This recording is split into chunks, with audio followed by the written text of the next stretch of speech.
कहानी के शुरुआत में एक गाड़ी को दिखाया जाता है जिसे कुछ लोग सैनिटाइज कर रहे थे। वो ड्राइवर जब कुछ दूर आगे जाता है तो गाड़ी से ध्यान भटकने के कारण उसकी एक्सीडेंट हो जाती है, लेकिन उसे कुछ नहीं होता। वो जब ड्राइवर उतर के देखता है तो पाता है कि उसकी एक्सीडेंट एक हिरन के साथ हो गई है। वो हिरन मारा जा चुका है। लेकिन जैसे ही वो ड्राइवर फिर निकल जाता है वहाँ से, तभी ही वो हिरन कुछ अनजान तरीक़ों से फिर ज़िंदा हो जाती है और वो कुछ अजब दिख रही थी और सीन यहीं से कट जाता है। अब सीन कट होके सियोक को दिखाया जाता है, जो हमारे कहानी में एक बहुत ही इम्पोर्टेंट किरदार है, जो एक कंपनी में बहुत ही ऊंचे पद में काम करता है। उसकी हाल ही में ही डिवोर्स हुई है और उसके साथ उसकी बेटी रहती है और उसकी एक मेड भी रहती है जो उसकी बेटी का ध्यान रखती है। सियोक के पास समय नहीं होता है, उसी के लिए वो अपनी बेटी का कोई भी फंक्शन अटेंड नहीं कर पाता है और इसी बात के लिए सियोक की बेटी उससे बहुत ही ज़्यादा नाराज़ होती है। जब वो घर पहुंचता है तो उसकी बेटी उसे बहुत रोती है और उसे बोलती है, मुझे अपनी माँ से मिलने भूषण जाना है। लेकिन उसके लाख मना करने के बावजूद भी वो सियोक उसे उसकी माँ के पास भूषण छोड़ने जाता है। रास्ते पर बहुत ही सारे फायर ब्रिगेड वाले कहीं जा रहे थे और बहुत सारे एम्बुलेंस भी। सियोक को लगता है कि कहीं पे आग लगा है। उसके बाद वो सब ट्रेन में जाके बैठते हैं। ट्रेन में बैठने के दौरान जैसे ही एक आदमी देख रहा था कि सब आदमी बैठ गए, अचानक ही पीछे से कोई लड़की उस ट्रेन में घुस जाती है जो बहुत ही जख्मी हालत में थी और अचानक ही वो एक ज़ॉम्बी में बदल जाती है, जिसके सामने में एक ट्रेन अटेंडेंट आ जाती है और उसे वो ज़ॉम्बी दांत काट लेता है और वो उसी दम तोड़ देती है। जैसे वो दम तोड़ती है और वो भी एक ज़ॉम्बी में बदल जाती है, तब वो दूसरी इंसान को दांत काटने लगती है और इस तरह से धीरे धीरे कर सब इन्फेक्टेड होने लगते हैं और सब कोई ज़ॉम्बी में बदलने लगते हैं। सियोक अपनी बेटी को लेकर वो आगे की बॉगी की तरफ भागने लगता है अपनी जान बचाने के लिए, और जैसे वो वहाँ पहुँचता है तो वहाँ पे सब कोई जो इन्फेक्टेड नहीं थे वहाँ पे गैदर हो जाते हैं।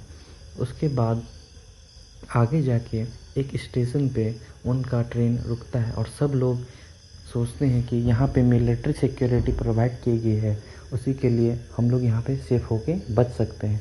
पर जैसे वो सब वहाँ जाते देखते हैं कि स्टेशन में कोई नहीं, वो सब जैसे वहाँ से बाहर निकलने लगते हैं तब उन्हें पता चलता है कि वो सारे मिलिट्री ऑफिसर भी अब ज़ॉम्बी में तब्दील हो चुके हैं। अब वो धीरे धीरे करके किसी भी तरह से उस ट्रेन में फिर से चढ़ते हैं और भूषण के लिए रवाना होते हैं। जैसे वो रवाना होते हैं भूषण के लिए तो आगे में ही वो ट्रेन का पटरी किसी तरह से ब्लॉक कर दिया गया था। तो ट्रेन ड्राइवर बताता है कि सबको हमें आगे जाके कुछ ही देर में एक नया ट्रेन में बैठना पड़ेगा और हमें वहाँ से तुरंत ही निकलना पड़ेगा। तो आगे में वो ट्रेन ड्राइवर को एक ट्रेन भी मिल जाता है जिसे लेकर वो निकलता है। वो धीरे धीरे वो सब भी वहाँ से निकल रहे होते हैं, लेकिन वहाँ उस ट्रेन में एक बहुत सेल्फिश आदमी था जो उस ट्रेन ड्राइवर को भी मरवा देता है अपना जान बचाने के लिए। और जैसे वो वहाँ से निकलता है, बच ही रहा था, उसी दौरान उसे भी एक ज़ॉम्बी काट लेता है और किसी तरह से सियोक अपनी बेटी को लेके उस ट्रेन में चढ़ जाता है।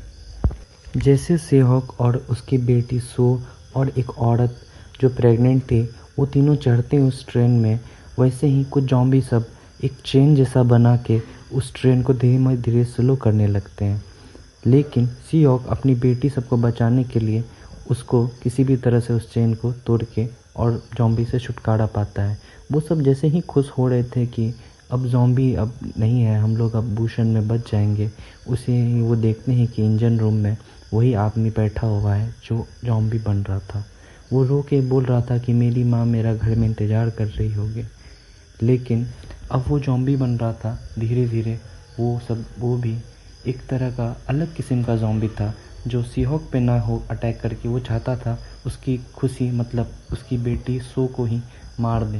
वो जैसे ही अपनी बेटी और उस औरत को बचा रहा था उसी दौरान वो आदमी उसे भी दांत काट लेता है। अब सो भी अब ज़ॉम्बी बनने वाला था। किसी तरह से वो अपनी बेटी को बचा के उस दोनों को इंजन रूम में रख देता है और अपनी बेटी को आखिरी बार अलविदा करके और वो ट्रेन से कूद के जान दे देता है। और जान देने से पहले वो अपनी बेटी के साथ जब वो पैदा ली थी वो दिन भी याद करता है। और ये समय बहुत ही ज़्यादा इमोशनल है इस पूरी मूवी में। और जैसे वो आगे जाते हैं तो उन्हें एक आगे में रास्ता रुका हुआ मिलता है, तो वो सब पैदल ही एक टनल क्रॉस करते हैं जिसके उस साइड कुछ मिलिट्री वाले स्कोप लगा के उसे देख रहे थे और कमांडर से पूछते हैं कि क्या किया जाए, आगे में कंफर्म नहीं है कि ज़ॉम्बी है कि इंसान। वो बोलता है उसे मार दो, लेकिन जैसा ही ट्रिगर प्रेस होने वाला था वैसे ही उन्हें एक गाना का आवाज़ आता है जो सो अपने पापा के याद पे गा रही थी। तो उन्हें पता चलता है कि ये इंसान है, तो वो सब उस दोनों को रेस्क्यू कर लेते हैं और मूवी यहीं समाप्त हो जाती है। अगर आपको कहानी अच्छा लगा हो तो प्लीज़ मुझे लाइक करें और सब्सक्राइब करें। Thank you.